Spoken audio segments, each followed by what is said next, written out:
RugbyRenegade.com, the #1 online strength and conditioning program for rugby. Are you ready to get bigger, stronger, fitter, and faster and dominate your opposition? Welcome to the Rugby Renegade Podcast, where we build machines.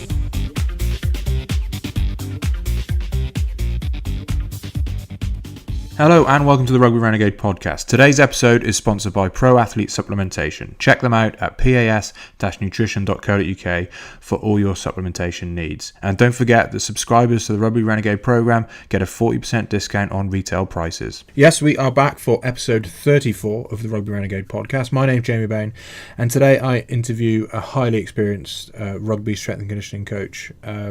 He's won trophies at club level, international level. He's worked for the British Lions. He's been there, done it all. I'm sure you will have heard of him before. His name is Craig White, and obviously a wealth of experience. So it was a delight to interview him and speak to him about his career and what he's kind of moved on to now, mentoring coaches. Loads of great information in there, packed full of information. Unfortunately, his Wi-Fi was a bit dodgy during the course. There's a couple of times it dips out, but please persist with it. There's so much more good information. There's only a couple of times it dips out, but really worth a listen.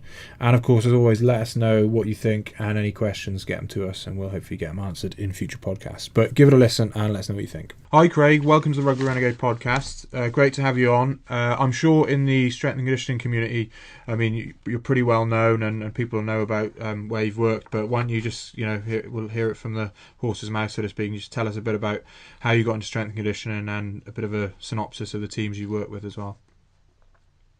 Yeah, thanks, Jamie. It's good to be here. So I got into S&C, I guess, about... I've always been into fitness, but I got into rugby S&C about 24, 25 years ago. I played rugby league myself at a decent level, and I always thought I would turn professional. It didn't happen, so I went to study to become a PE teacher. Luckily, just before I started my BSc degree, I connected with a couple of brothers, Andy and Phil Clark. Andy was a conditioning coach. Phil used to play rugby league for Wigan. They both now have sports management software. And anyway, they used to have a company called Healthpack, and I worked for them. Andy used to work with a lot of top teams. He was a pivotal S&C coach just before and just at the start of the professional game before he moved on to different things. And I used to assist him. I assisted him for 3 years, and during that time I would go with him to work with teams in rugby league, Sale Sharks, all of the Irish provinces, because he worked with Ireland. I had a significant experience working with the Irish rugby team and Liverpool Football Club. So by the time I finished my degree, I was ready to go, really. And my first head S&C role was with Waterloo Rugby Club in 1996. And in 1998, even though I was still working for Andy, I went on tour to South Africa with the Irish rugby team. I reconnected with Warren Gatland, who I'd met in Connacht. That was Warren's first ever tour with the Irish team, his first get together with the Irish team, and it was very I moved to Dublin. They offered me a full-time role, and I moved to Dublin to live in Ireland for 3 years, right at the kind of start of professionalism, really. I moved to Dublin in the start of 1998, and that was a great time, lots of fun, but also lots of frustration, convincing guys the importance of training the legs and not doing too much running. It was very difficult at the start of professionalism, but it was a great experience, and Ireland had come on staggeringly so since those days. So I left Ireland, and I actually went to work for Bolton Wanderers football team in the UK Premiership, and that was also a beautiful experience. I worked with Sam Allardyce and his kind of team of sports scientists, if you will, and it was pretty cutting edge in football at the time. But I only did a couple of, just under 2 seasons there, because I was longing to get back in rugby, and Warren Gatland, who'd moved to Wasps, enticed me to go to London. So I moved to London in probably what was the most successful period in my career, really. I spent just over 3 incredible seasons at London Wasps, and I ended that period going on the 2005 Lions tour. And following that 2005 Lions tour, I'd agreed a contract to go to New Zealand. I always wanted to go to the Southern Hemisphere. I sorted out a contract to connect with Warren Gatland again in Waikato. Unfortunately, my father got cancer and I didn't go in the end. And so that was disappointing, but turned out to be fruitful because I got a role with Leicester Tigers, working with Pat Howard and Richie Cockrell. And I started towards the end of the season. In the following season,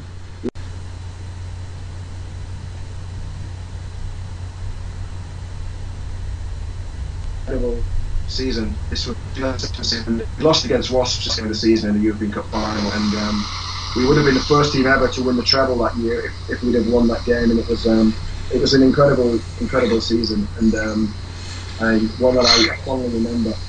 And then following Leicester Tigers, I had the desire to go to the Southern Hemisphere, and I agreed a contract with the Wallabies. I went to Australia to finalise the contract, and it was all agreed. And then once again, I chose not to go. My wife at the time didn't want to be alone in Australia, and we chose to come back. And then hopefully Wales with Warren Gatland, and I spent 3 seasons in Wales, and I went on the 2009 Lions tour to South Africa, and I finished working for Wales full-time about just over 6 years ago, and since then I spent 5 years working for World Rugby. I worked for World Rugby as a high-performance consultant, and that was a different role. It took me all over the world, working with Tier 6 nations in 7s and 15s, and I loved it because I didn't want to work full-time in the world of full-time rugby again, and part of this was mentoring S&T coaches.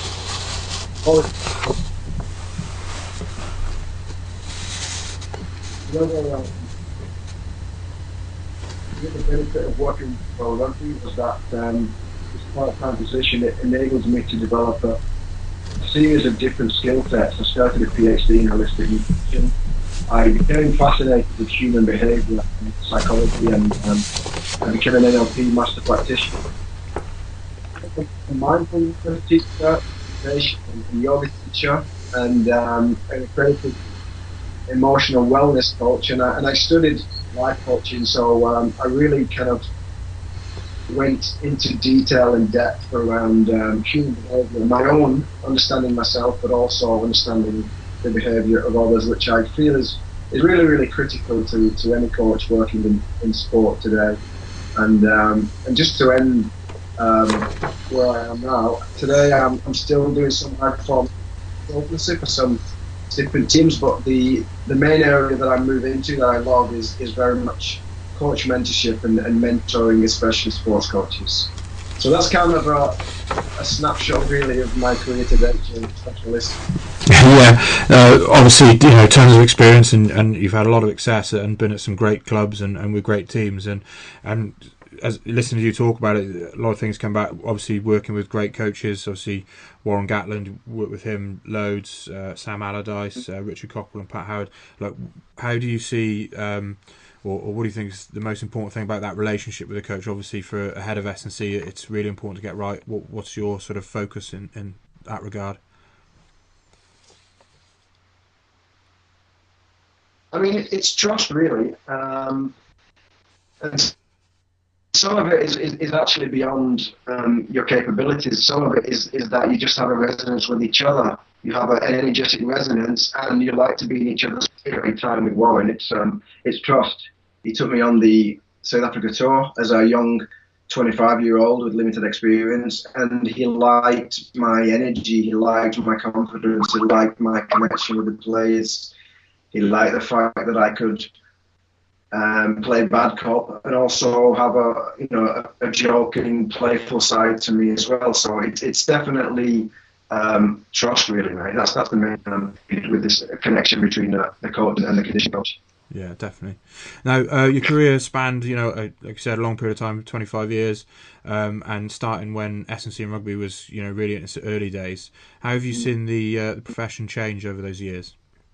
Dramatically, I would say that rugby, and now actually rugby sevens as well. It's in terms of sports science support and how sports science and S&C has impacted the game. It's incredible. I'd say there's not many other sports in the world that have excelled so fast as rugby union has. And it's interesting answering this question. Funny, I've always wanted to answer this question, but nobody's asked me it before. Pre-1995, which is when the pro game started in the UK, the top teams, in my opinion, then were by far the most aerobically fit teams and the leanest teams. It seems that at that time, with a limited education of people in rugby, people thought that fitness was only aerobic fitness. So there's a lot of aerobic running, and it actually did give teams an edge in the beginning. When the game went professional, this continued for a while, but then it changed after a number of years. What also happened at the start of professionalism was it was a period of experimentation. It was a new era of the game. Teams employed experts with a wide range of skills. Some teams employed PE teachers because they thought they knew about fitness. Other teams employed ex-players, usually the ones that motivated the guys good. Athletic coaches came into the game, university physiologists, and clubs were just experimenting, really. And during the first, 4, 5, 6 years of professionalism, teams still continue to go down this route of aerobic runs and then anaerobic running fitness, traditional interval training with some success in the early days. But then I believe that we at Wasps were one of the teams to break that trend, to really start to look at what is happening in a game. At that time, was it really running that was fatiguing the players? Well, in my opinion, even though the game's changed, at that time, the early 2000s,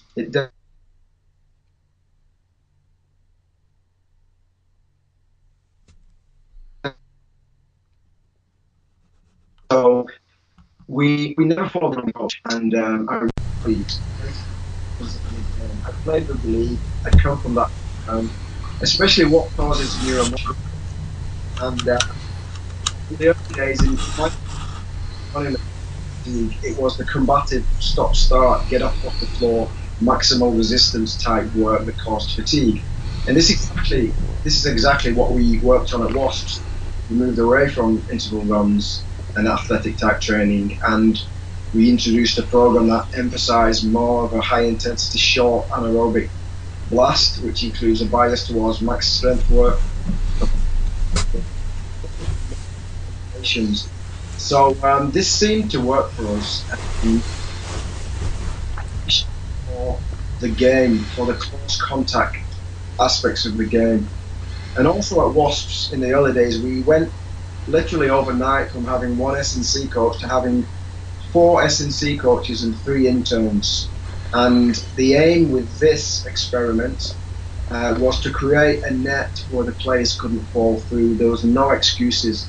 And it had a massive, massive impact. I remember teams looking at our model thinking, why on earth would you need so many conditioning coaches? What's the rationale behind that? But it gave us an edge over teams. And I remember speaking to some of the senior players, and there were times in those early days where, I don't want to mention any specific teams, but there was definitely 2 or 3 teams in the league, and we'd look at them before the game, we'd look at the shape of them and how well we thought they were conditioned, and we would just know that we were going to win those games. It was obvious.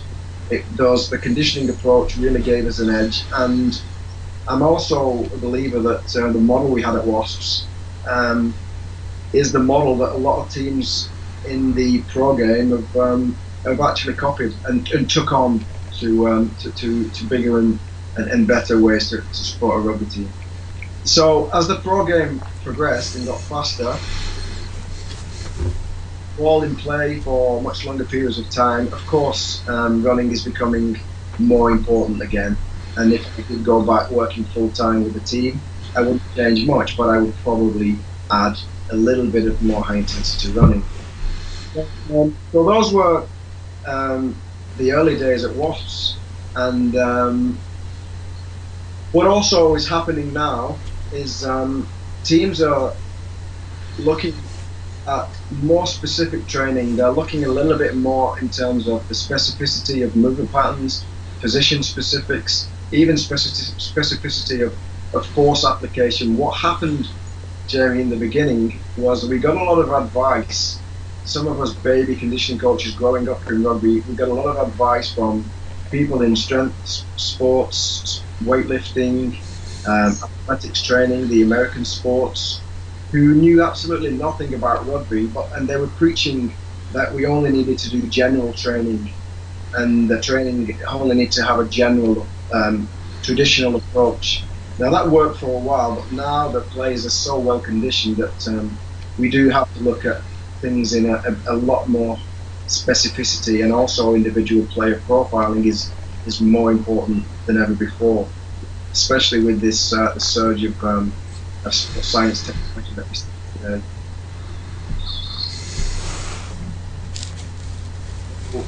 In relation to something about sports science technology, it's incredible what's happening in the game with GPS and a lot of other technologies, and it's making a difference at the top level if we use it correctly. However, it's also a potential problem for some of the coaches through the system, and I'll tell you why. A lot of the technological approaches now, they are driven by numbers. A lot of coaches that I know are frustrated by this number-driven approach.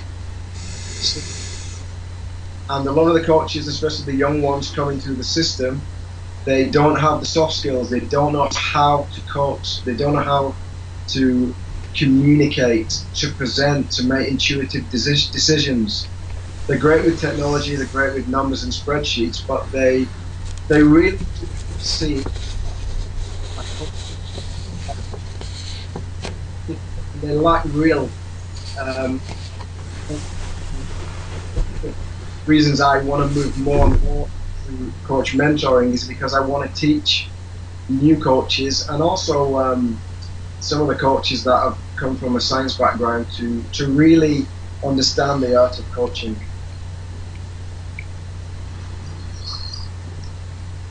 So that's me for the moment, Jamie. Yeah, no, I got to say, having when I started my career coming to the industry was when Wasps were doing success, very well.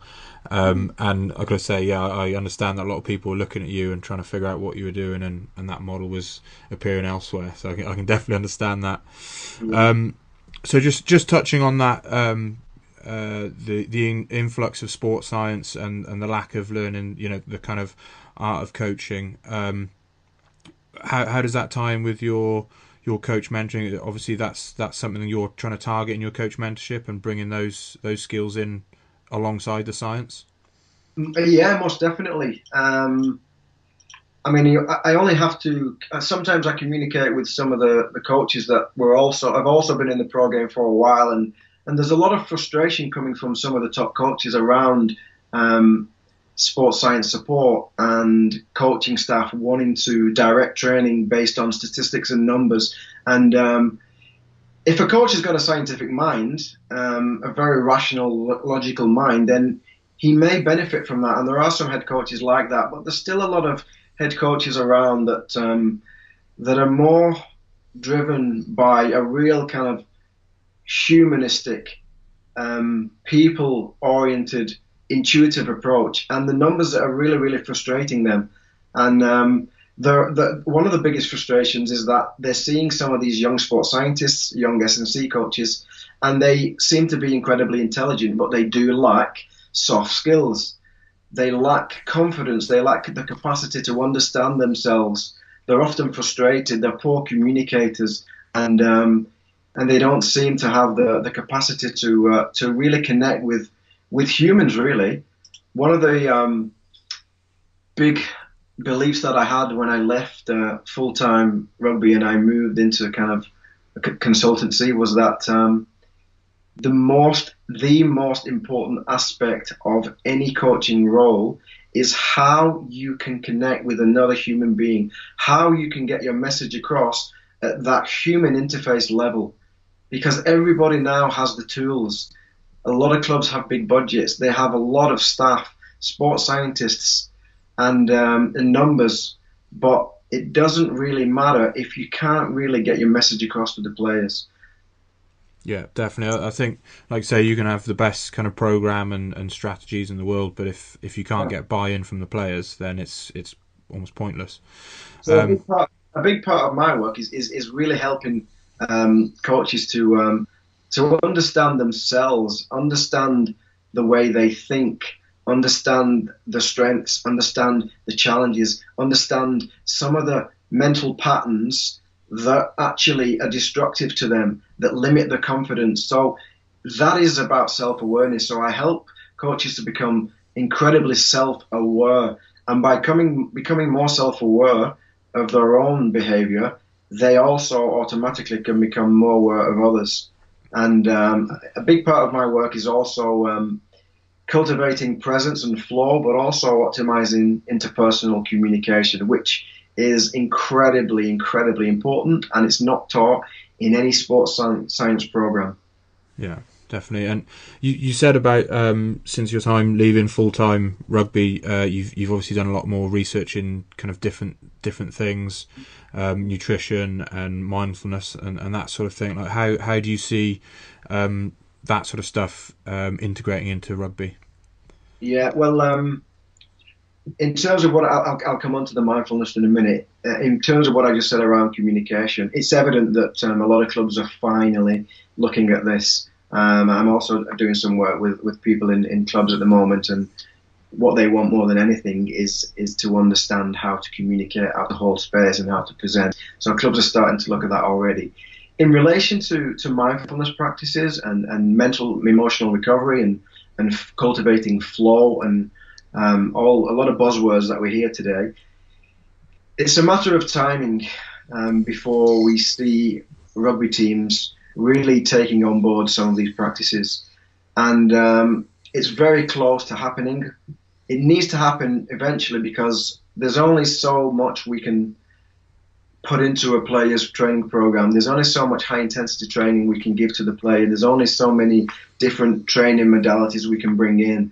All that is very, very stimulating, and it's very high intensity, and it's very yang, if you will. And in order to balance the human organism, the human being, there's a real need, in my opinion, to bring the opposite end of the spectrum into rugby preparation, and that is mindfulness. That is deep, deep relaxation. It's different aspects of meditation. It's breath work.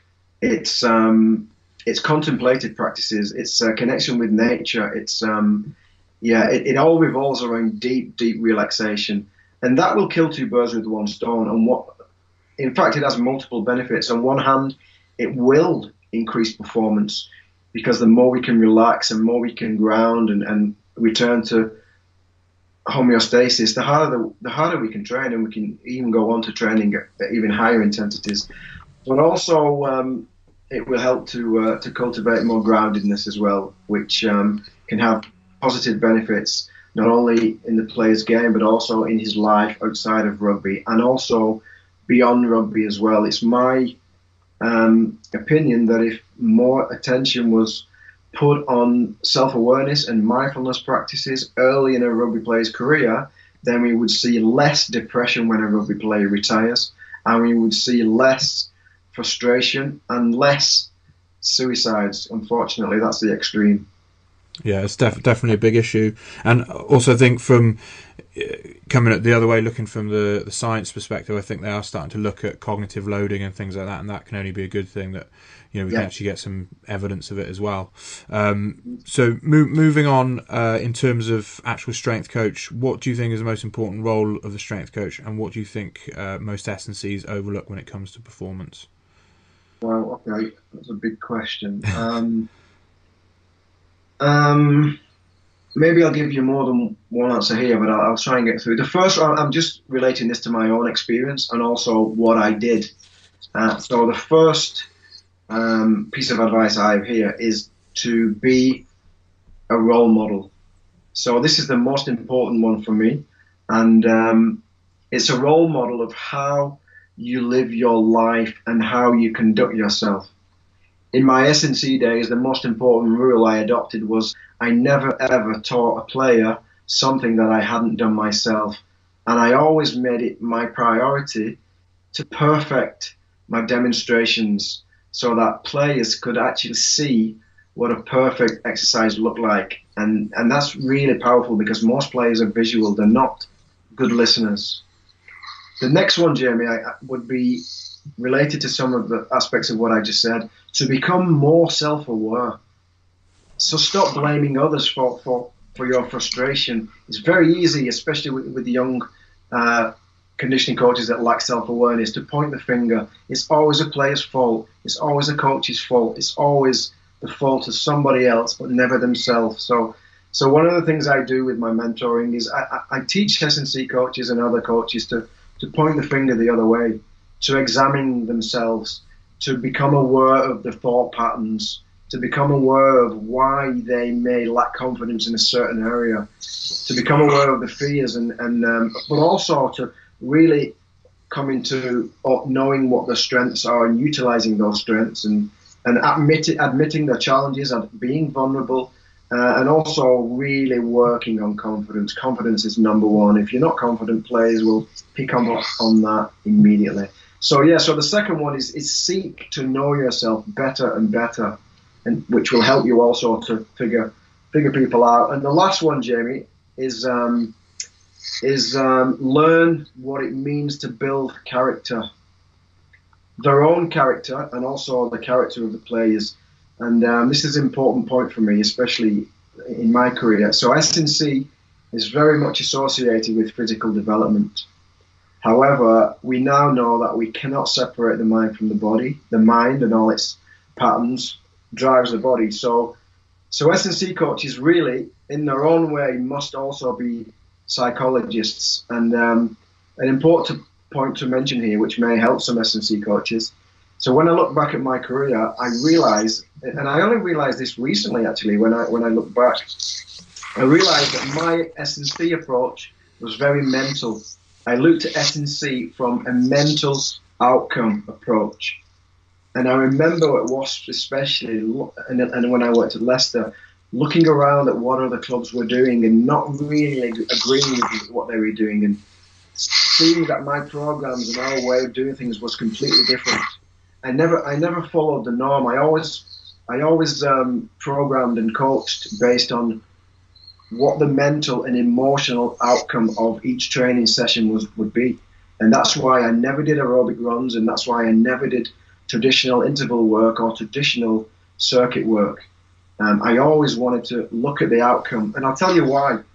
The reason why is because based on my observations and some experiments that I ran with the teams, I actually compared traditional, if you like, the traditional approach, traditional interval and traditional circuits, and this kind of linear athletic approach. I compared that with some of the real high intensity short bouts of work that we'd combine, where we'd combine things like maximal resistance work with short speed work, combative stuff, getting off the floor, and also some technical problem solving and some activities that involved fear. Now, my findings, without any scientific technology at that time, was that the latter led to an increased heart rate, increased stress, increased brotherhood connection, accountability, and trust. You'd literally get guys at the end of some of the sessions that we did, picking each other off the floor, high five, hugging each other, and you do not get that when you do traditional interval session. Try it for yourself. So those are the kind of, I guess, three areas that I think are really, really important for S&C coaches to be aware of. Yeah, definitely. I couldn't agree more. I mean, similar to what I said before, you can have the best training session, best program, but if you can't tap into that mindset and get them to put everything into it and build those other, cultural things like the brotherhood and accountability, then, you're leaving a lot on the table. So definitely agree there. Now, obviously, Karen. Sorry, just to finish on that, Jamie. Sorry for interrupting you there. That's right. I can't stress enough for an S&C coach to work on themselves. Within yourself, if you have the capacity to hold space, to be a brother, to be confident, to be really, really leading and empowering, then you have a chance. You have the capacity to transmit that to the players. If you don't, then you're not going to make it to the top. Yeah. So moving on, you spoke about the teams you work with and you had success at international and club level. What do you find the difference between working week in, week out at clubs and then obviously international level? Well, in terms of the level of the players, there's not actually that much difference at the moment, because some of the clubs have got incredible programs and so there's not actually that much difference. And a lot of the club players, anyway, the top teams they're all internationals, especially at some of the big clubs. So there's not much difference when you go up in terms of the level of conditioning. In terms of my experience of working in the club and working in the country, of course it's prestigious to work for international teams and work for the Lions, but the real rewards for me were working with clubs. I had a lot more enjoyment and satisfaction working with clubs. And building a team around me and getting to know the players well, especially on a mental and emotional level. Yeah, definitely. So S&C is a career where you need to be constantly upskilling, and you've obviously shown how much you've done loads of that around loads of different things. But look into a more kind of broader base of ways to improve your coaching efficacy. So what would you recommend to others, and what have been some of your biggest findings, maybe kind of outside the box of what traditional S&C would do? Yeah, I mean, the first thing to say here is it's just become incredibly competitive. Yeah. I'm glad I'm not a young S&C coach now coming through this. It's just incredibly competitive, which is great. It's just great on one hand. On the other hand, it makes it difficult to get a job. I mean, the first one is that they must continually upskill. Seek people out, go and visit people, ask questions, and just get around and be seen. Go to different sports, go to rugby teams, and just learn as much as possible. The S&C coaching degrees that we see today, they actually are getting. They're becoming more practical in nature. However, there's still a lot of facets of those degrees that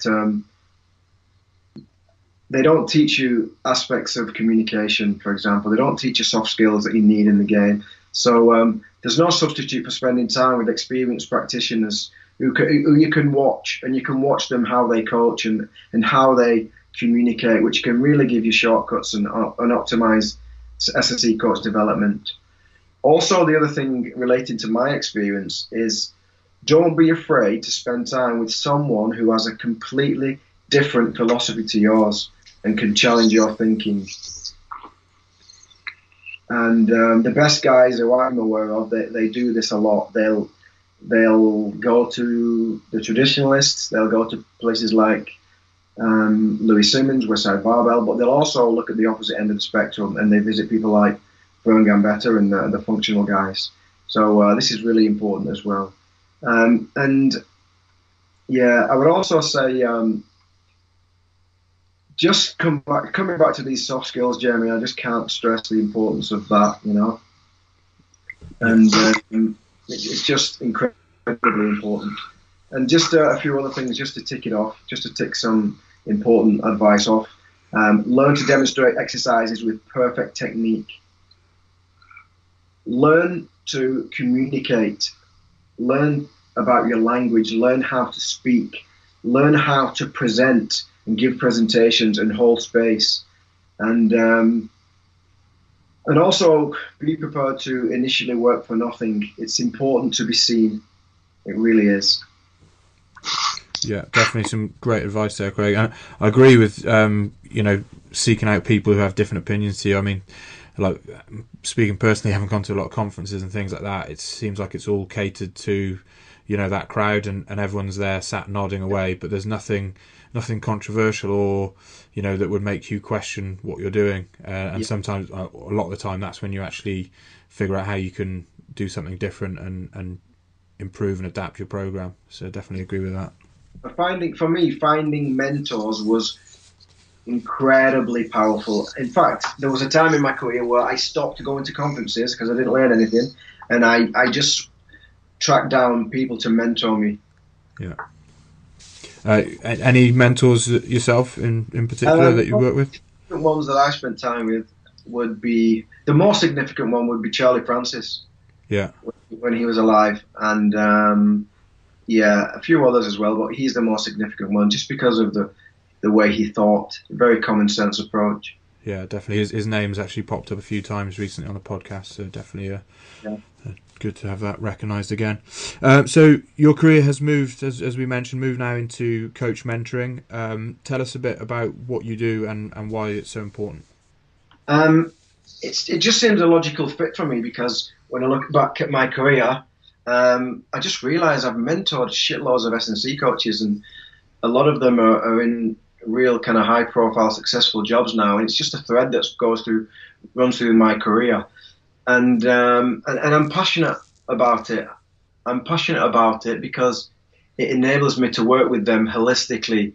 If you speak to anybody about me, and that most of the people will say that I'm very holistic. Now, some people might say I'm a genius, but one thing I am, I'm very holistic, and I have a skill set which enables me to cover all areas of coach development. So I can help coaches with physical development and all the technical aspects of being a conditioning coach, the methodology, the technology, putting sessions together, all this kind of thing.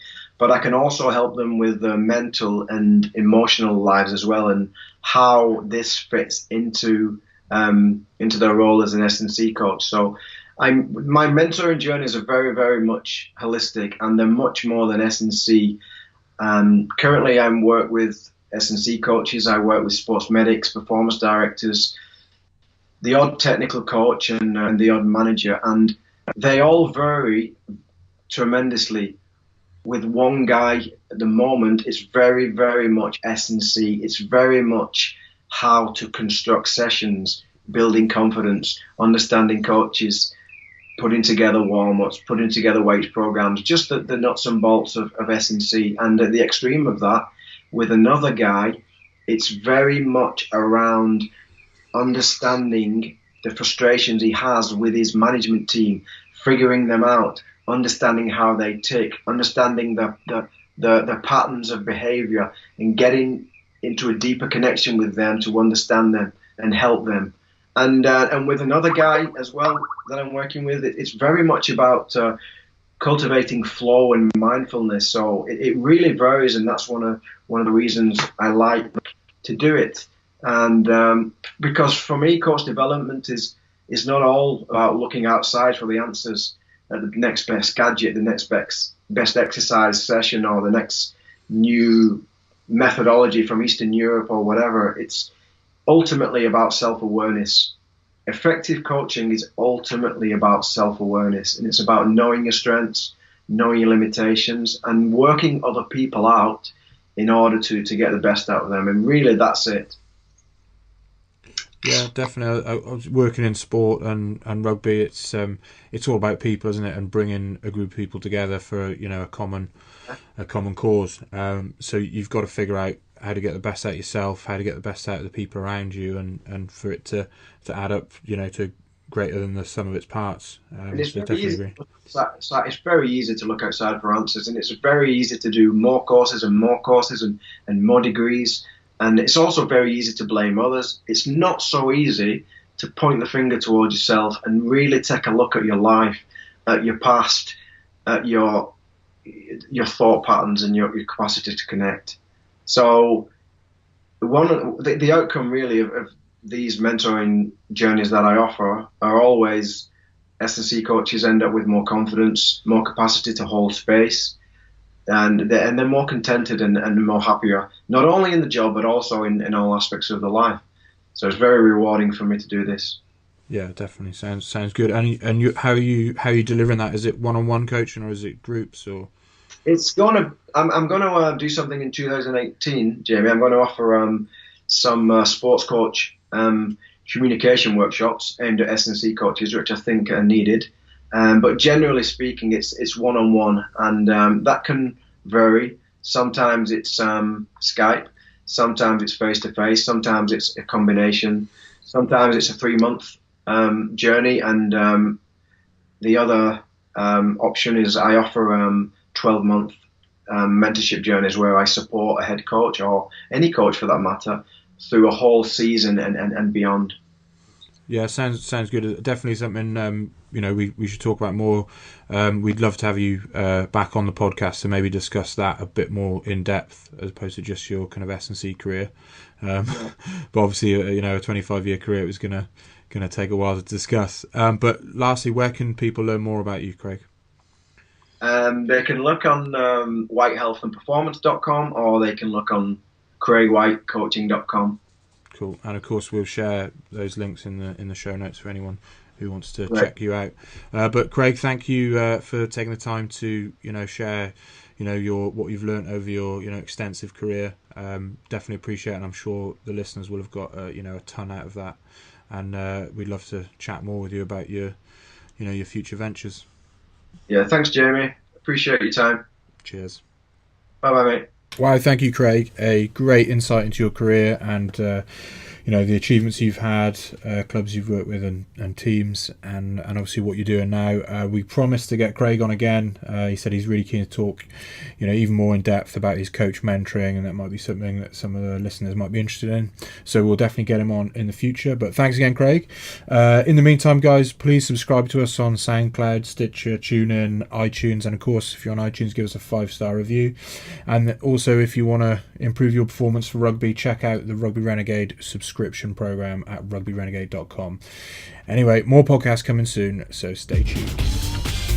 Thanks for listening to the Rugby Renegade Podcast. For more quality rugby strength and conditioning information, check us out at rugbyrenegade.com. Rugby Renegade, building machines.